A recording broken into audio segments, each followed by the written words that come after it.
How's everybody doing? This is Ramses from Ramses YouTube channel, and today I want to talk about why I left Islam and the reasons that made me leave, and the reasons that made me change my opinion about a lot of things in the religion, and why it was a decision for me to do that and take that route. So basically, I grew up in like a Muslim majority country, which is religion is included in like every aspect of life. If you grow up in like a Middle Eastern, like Muslim country, like if you go to school, you study the religion. You have to memorize like specific verses of the Quran. You have to study some aspects of like religion, and it is one of the subjects that you gotta study and that you gotta pass as well in, so you can get your degree or get your like high school or finish like every year of school or whatever like that. So you have to get a lot of like study, and you have to get a lot of you grasp a lot of the ideology going through school in one of the Middle Eastern like Muslim countries, and you have to study a lot of things like that. You have to know, even if you're not willing to or if you do not want to study religion or Islam, then you have to be you have to study it, and you have to pass so you can get your degree in every year in the school. And the bad thing is, like, for example, like even like when you study, like there's a subject called the Arabic language in a lot of Muslim countries, and within the Arabic language there is a lot of like verses of the Quran, and also a lot of religion, Islamic religion involved in the subject, that even non-Muslims, they have to study it, and they have to memorize it, and they have to use it to pass their exams and pass their get their so they can get their degrees basically. So the main thing I want to talk about today, which this is going to be like an overview video for all the videos that I'm going to put out next, detailing like exactly why, and saying basically what the reasons that made me change, or not change my mind, that made me make the final decision as to why I left, and why I consider Islam to be a destructive ideology, and to be a negative force and a negative ideology towards human beings, not just non-Muslims, but even Muslims themselves, as it really destroys lives, and it is just the overall destructive force in the planet. And I'm gonna give in this video a bunch of main like bullet points of why I think so, and what made me change my mind. First of all, Islam as an ideology basically teaches hatred towards anybody that is non-Muslim. And you can hear like a lot of Muslims, man, they can be nice, and they can try to make it look like it's not this way, and use like specific verses of the Quran so they can manipulate the ideology especially when they talk to people in the West, and they try to get along with people in the West, mainly in these cultural like meetings that they have, and the cultural, religious, cultural meetings that they have in the West or in different countries, where you would have like a Muslim imam, and then he would throw in like a bunch of verses from the Quran, trying to convince other people that this is a religion of peace, and that teaches love to everybody, picking specific verses from the Quran that were actually cancelled, and they were cancelled out and replaced by different verses that would teach extreme hate against other people and against other cultures and other religions of the world. And I'm gonna give evidence, and I'm gonna talk about this in different videos. I'll talk about, like, discuss specific verses of the Quran and talk about why,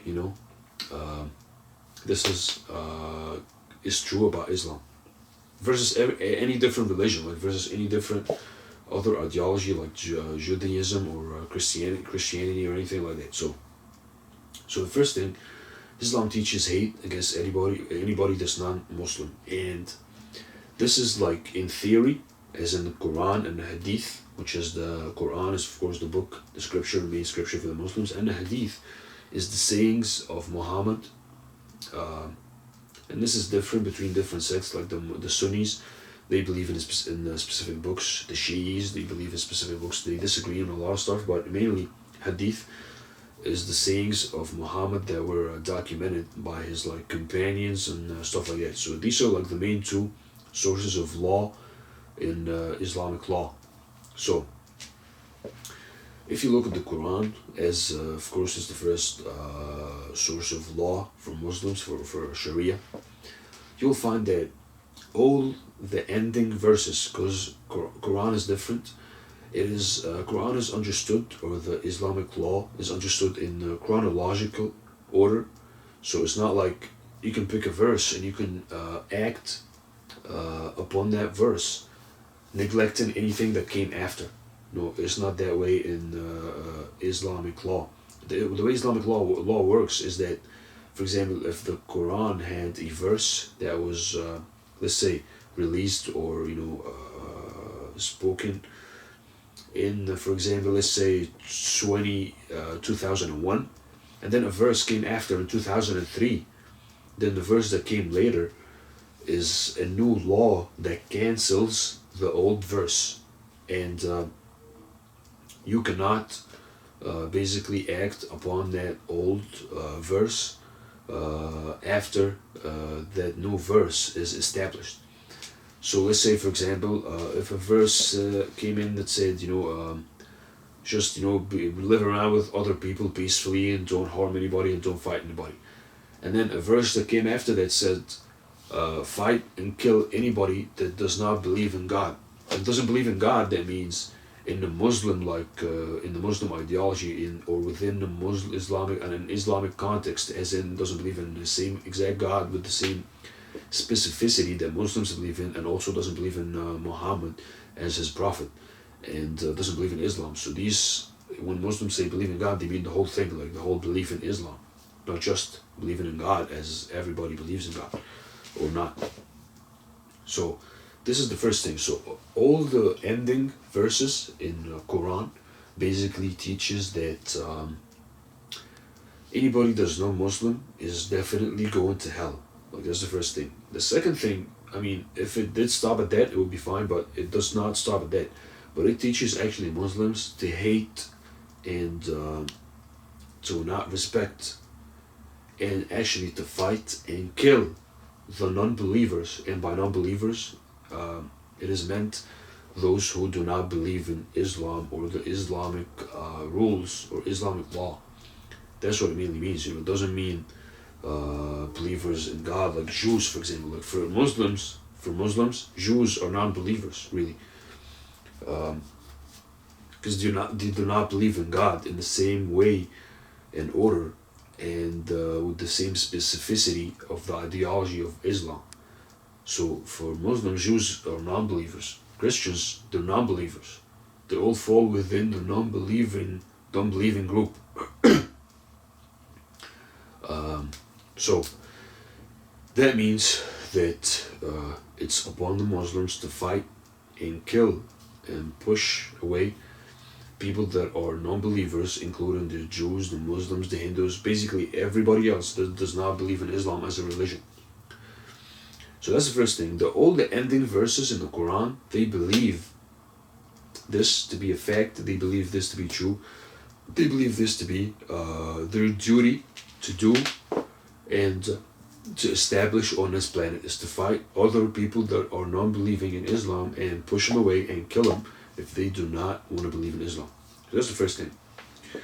And in later videos, I'm gonna discuss this in detail, and I'm gonna discuss this why exactly and how exactly the Quran, lays this out in its exact verses, and why this is like a final rule for the Quran or people that believe in the Quran. So that's the first thing. Now the second thing, when you come to hadith, which is the second source of Islamic law, basically it's the same thing as the Quran. All the ending hadith, because it works in the same way. If the new hadith, the latest hadith, they cancel and replace the new hadith. So basically, they cancel and replace. So you can't take an old hadith that talks about the same topic and act upon it when a new one came after it and canceled its action basically. So for example, this is the same way. If a hadith came and say live with other people peacefully, do not hate other people, and then a hadith came later after that and said kill everybody that doesn't believe in God, or kill everybody that's not Muslim, then you gotta act with the latest hadith, not the old one. So basically it's the same thing with hadith. Like the latest hadith that came out, basically what it said is that one of the different ones would say actually kick the Jews and the Christians out from the Arabian Peninsula. That was a main authentic hadith, and it also say do not leave anybody but a Muslim in the Arabian Peninsula. The hadith basically translates to kick all the Jews and Christians outside the Arabian Peninsula, and do not leave anybody but Muslims. Now, I mean, it doesn't stop at that, because I'm in different videos, I'm going to mention different hadith that would actually urge like Muslims to kill other people, non-believers, and of course, in the Islamic context, non-believers mean also including the Jews and the Christians. I mean, they have a specific status within Islam, but they are overall considered non-believers. So they're also non-believers in the religion. So that's the second source of law, which is hadith. Now, overall in Islamic law, the final rule for Islam is basically it's the duty of every Muslim to fight everybody else and kill everybody else, unless they believe in the same ideology as the Muslims, which is basically Islam. So and this is a big part of like a different thing, which is jihad. I'm gonna make a different video on that. But that's a big part of that. So that's like an overview of an ideology that teaches basically nothing but hate and nothing but negativity towards anybody else that has different ideology, that has a different religion, that has a different view of life. And I'm gonna make different like a series of videos that will basically outline the specific verses in the Quran, and then the specific hadith verses that would detail or give the details to exactly what I'm saying or what I'm talking about. Overall, it is a extremely destructive ideology. That's why Muslims, they have trouble coexisting like homogeneously with any other group of people wherever they're at. Like that's the main thing. That's the main thing, is it's an ideology that does not teach coexistence. It does not teach cooperation with other people. It does not teach tolerance towards other cultures and other ethnicities, or other not ethnicities but other religions mainly. So this is going to be the first video, just an overview of the main reason. I'm going to make a bunch of different videos on why my personal reasons for leaving, or like for making the final decision, why, and why if you make a decision like that, you basically cannot exist in a Muslim majority country, because your life will be threatened, and this is also one more thing that shows why Islam is such a destructive ideology, because it does not allow even the people that were Muslims to adopt different ideologies or different ideas. Basically, the Islamic law teaches that if somebody's a Muslim and he decides to leave Islam, then he has to be killed and executed for leaving Islam. But I'm going to talk about all these things in a different video. I hope this was a good overview of the reason why. There will be a lot of videos coming up, and if you guys like, please like. If you want to see the videos I'm going to make after that, subscribe to this channel, and I'm going to see you in the next video.